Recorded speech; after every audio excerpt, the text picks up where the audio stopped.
Good morning. Thank you for joining me today.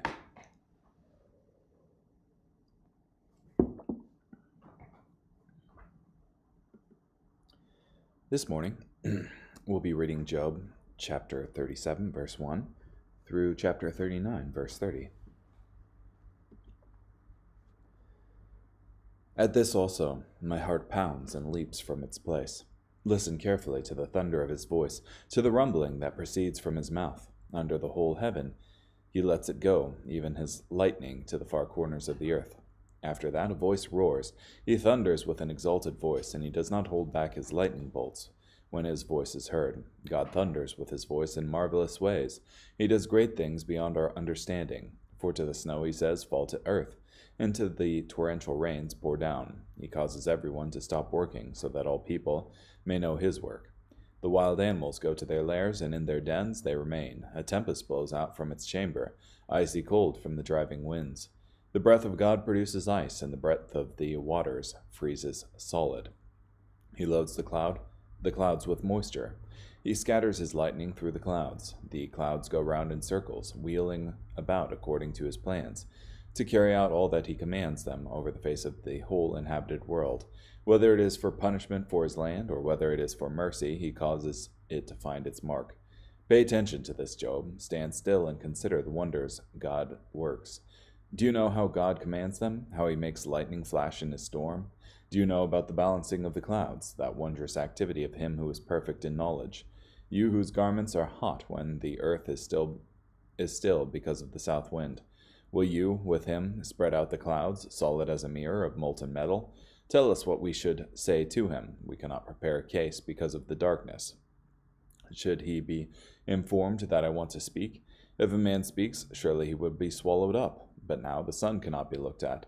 It is bright in the skies, after a wind passed and swept the clouds away. From the north he comes in golden splendor. Around God is awesome majesty. As for the Almighty, we cannot attain to him. He is great in power, but justice and abundant righteousness he does not oppress. Therefore, people fear him, for he does not regard all the wise in heart. Then the Lord answered Job out of the whirlwind. Who is this who darkens counsel with words without knowledge? Get ready for a difficult task like a man. I will question you, and you will inform me. Where were you when I laid the foundation of the earth? Tell me if you possess understanding. Who set its measurement, if you know, or who stretched a measuring line across it? On what were its bases set, or who laid its cornerstone? When the morning stars sang in chorus, and all the sons of God shouted for joy, who shut up the sea with doors when it burst forth, coming out of the womb? When I made the storm clouds its garment, and thick darkness its swaddling band? When I prescribed its limits, and set in place its bolts and doors? When I said, to here you may come, and no farther, here your proud waves will be confined? Have you ever in your life commanded the morning, or made the dawn know its place, that it might seize the corners of the earth, and shake the wicked out of it?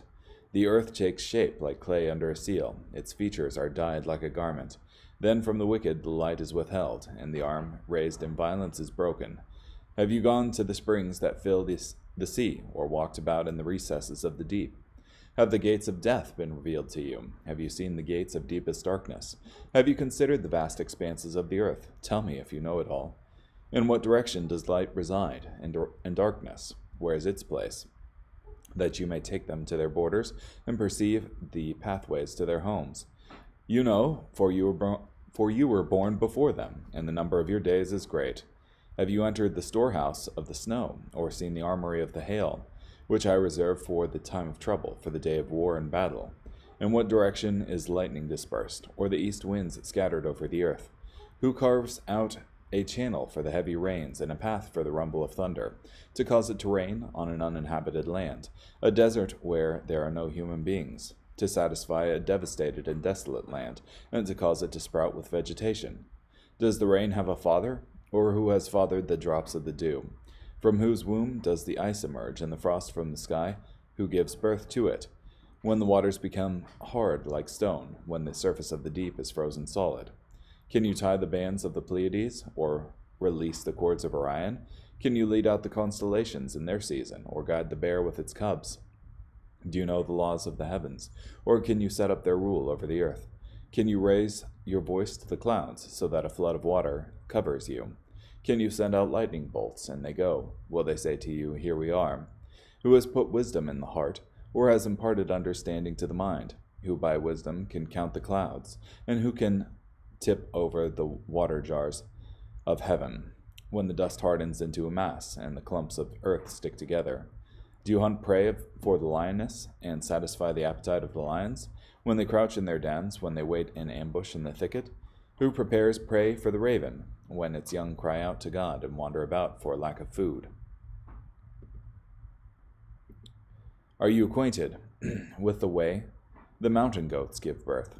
Do you watch as the wild deer give birth to their young? Do you count the months they must fulfill, and do you know the time they give birth? They crouch, they bear their young, they bring forth the offspring they have carried. Their young grow strong and grow up in the open. They go off and do not return to them. Who let the wild donkey go free? Who released the bonds of the donkey? To whom I appointed the steppe for its home. The salt wastes as its dwelling place.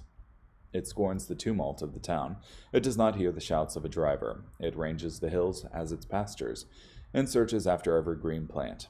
Is the wild ox willing to be your servant? Will it spend the night at your feeding trough? Can you bind the wild ox to a furrow with its rope? Will it till the valleys, following after you? Will you rely on it because its strength is great? Will you commit your labor to it? Can you count on it to bring in your grain and gather the grain to your threshing floor? The wings of the ostrich flap with joy, but are they the pinions and plumage of a stork? For she leaves her eggs on the ground, and lets them be warmed on the soil. She forgets that a foot might crush them, or that a wild animal might trample them. She is harsh with her young, as if they were not hers. She is unconcerned about the uselessness of her labor, for God deprived her of wisdom and did not impart understanding to her. But as soon as she springs up, she laughs at the horse and its rider. Do you give the horse its strength? Do you clothe its neck with a mane?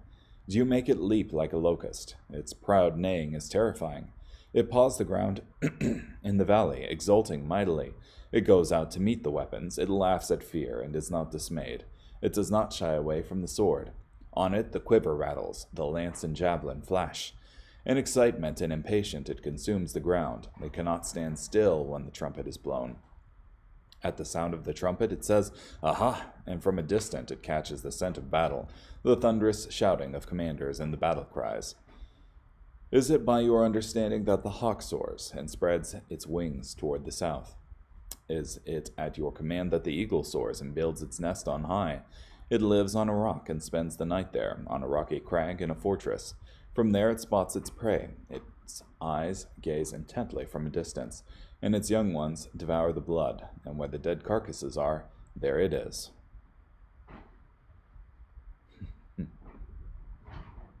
Yeah.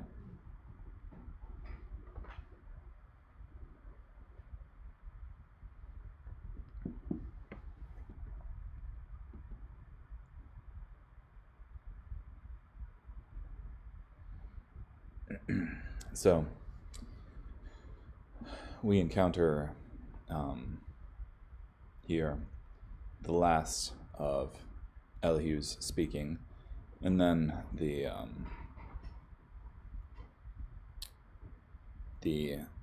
diatribe, I guess, picked up by God here. Dialogue, I guess.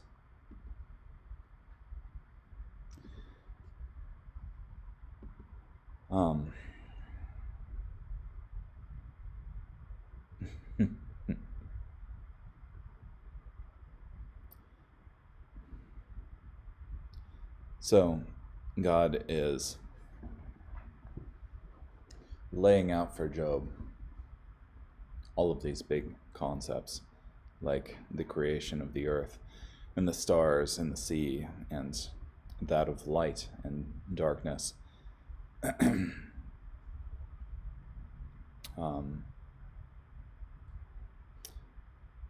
Very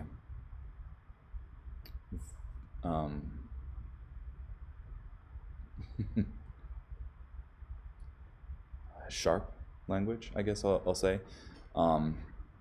it's easy to see mentally, like the earth takes shape like clay under seal. This image of features coming forward.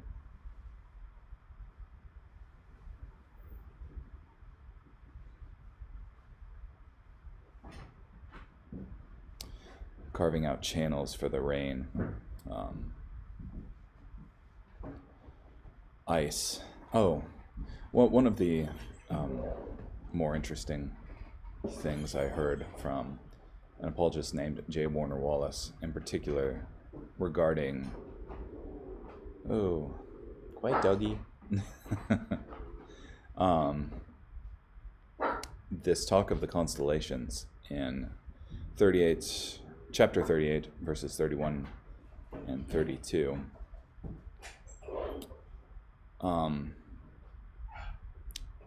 Regarding the Chords of Orion, that is the constellation Orion, it says, can you release the Chords of Orion?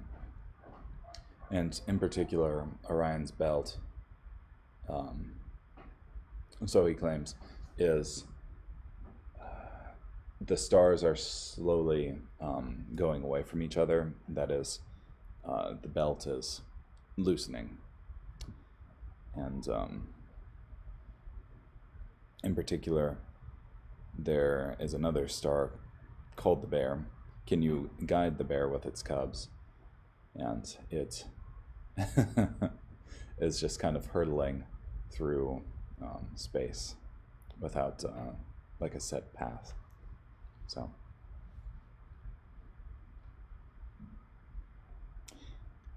interesting. But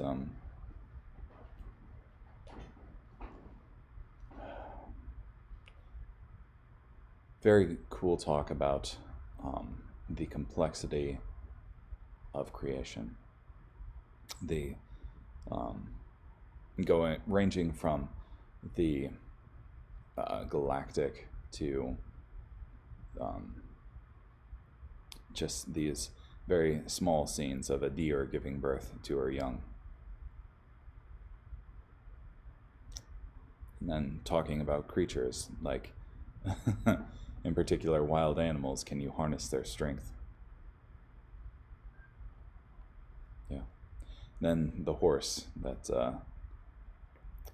is made for battle. Okay, carrying on. 2 Corinthians chapter 4, verse 13 through chapter 5, verse 10.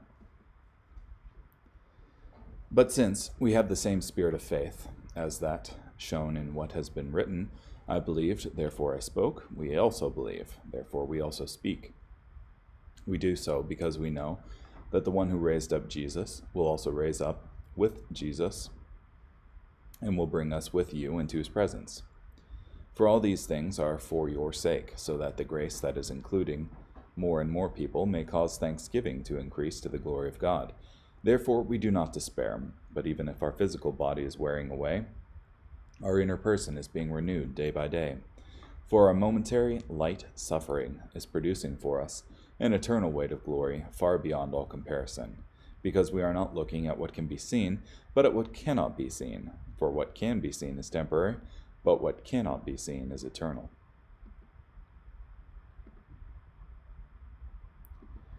For we know that if our earthly house, the tent we live in, is dismantled, we have a building from God, a house not built by human hands, that is eternal in the heavens. For in this earthly house we groan, because we desire to put on our heavenly dwelling, if indeed after we have put on our heavenly house we will not be found naked. For we groan while we are in this tent, since we are weighed down, because we do not want to be unclothed, but clothed, so that what is mortal may be swallowed up by life. Now the one who prepared us for this very purpose is God, who gave us the Spirit as a down payment. Therefore we are always full of courage, and we know that as long as we are alive here on earth, we are absent from the Lord. For we live by faith, not by sight. Thus we are full of courage, and would prefer to be away from the body and at home with the Lord.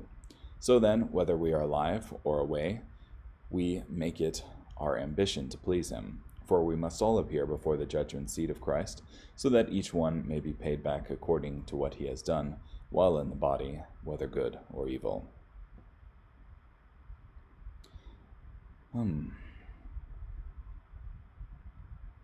Yeah. So, Paul again talking about the temporal versus the eternal, and the dwelling place, the tent we live in, that is our body of flesh, versus a house built, a house not built by human hands, that is our heavenly body.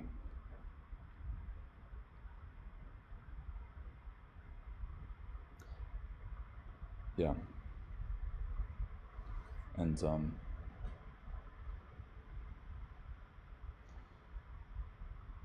And Paul having that as a goal to keep in mind, that while we're here on the earth, we're away from the Lord, and that we're not in heaven. So ultimately,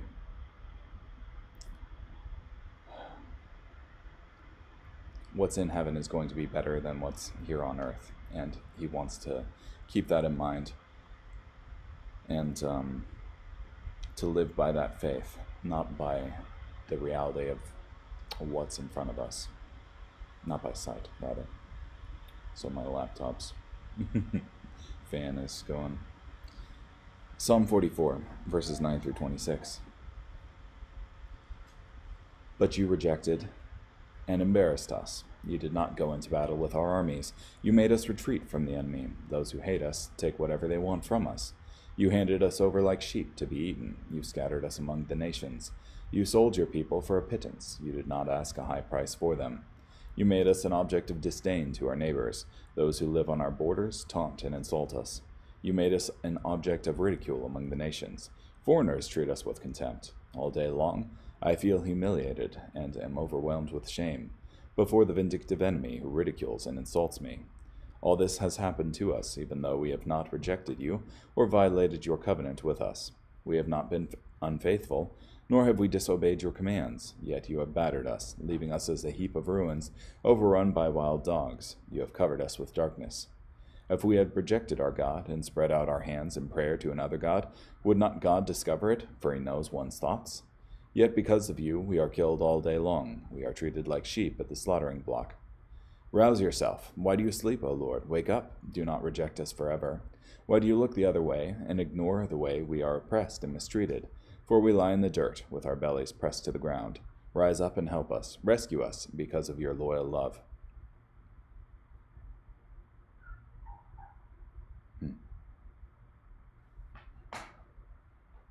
It's interesting. Like,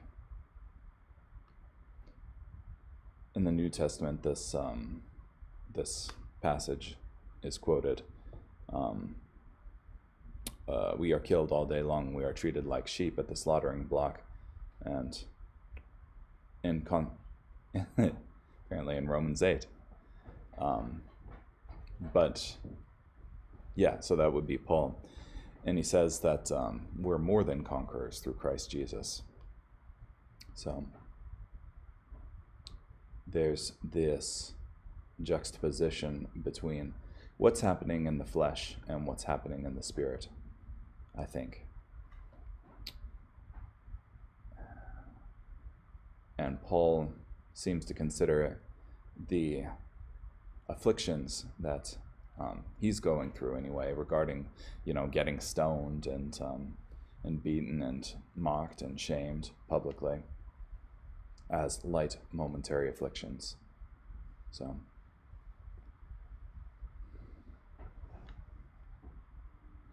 I guess part of it is perspective. Like, if you're viewing your troubles as all that is and all that ever will be, then they can indeed be discouraging and something that destroys you. But if you have it in relation to the heavenly, that is, ultimately, it will be righted. And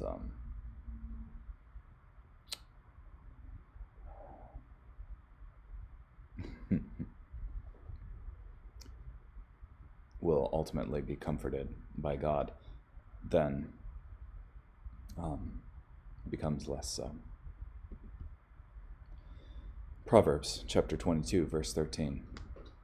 The sluggard says, "There's a lion outside. I will be killed in the middle of the streets." Yeah. I think the idea with this is that because there's a possibility for danger outside, the sluggard refuses to go out. Which I think it's better to, go outside and have the possibility of danger than to stay inside indefinitely.